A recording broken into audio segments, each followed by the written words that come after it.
A transversal cut of the cochlea shows several structures associated with audition. The scala vestibuli, which is separated from the scala media or cochlear duct by the Reisner or vestibular membrane.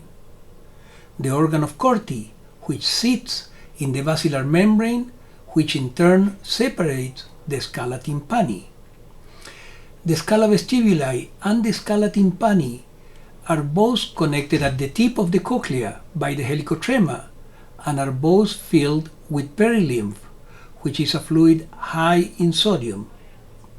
The scala media or cochlear duct is filled with endolymph, which is a fluid high in potassium.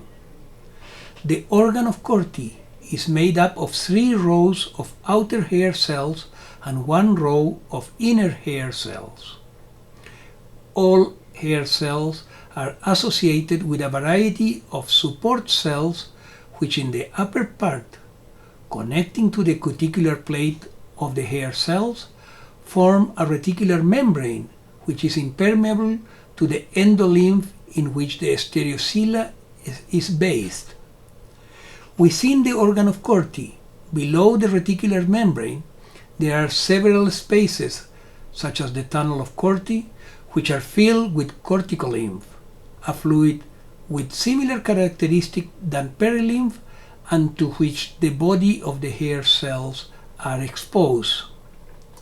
Within the cochlear duct, above the hair cells and in contact with the stereocilia, is located the tectorial membrane.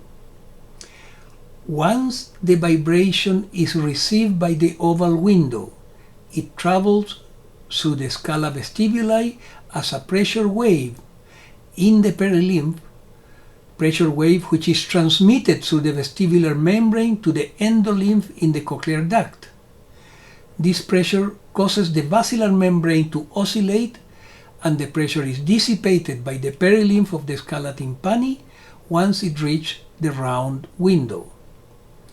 The oscillation of the basilar membrane changes the angle of the organ of Corti respect to the tectorial membrane.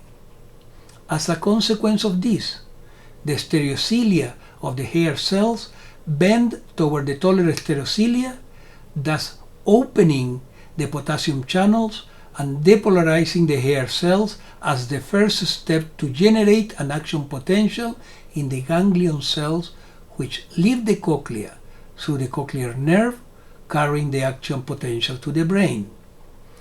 After the pressure wave subsides, the basilar membrane returns to its resting position, permitting that the stereocilia straighten up and the hair cells are not longer depolarized, thus stopping the action potential.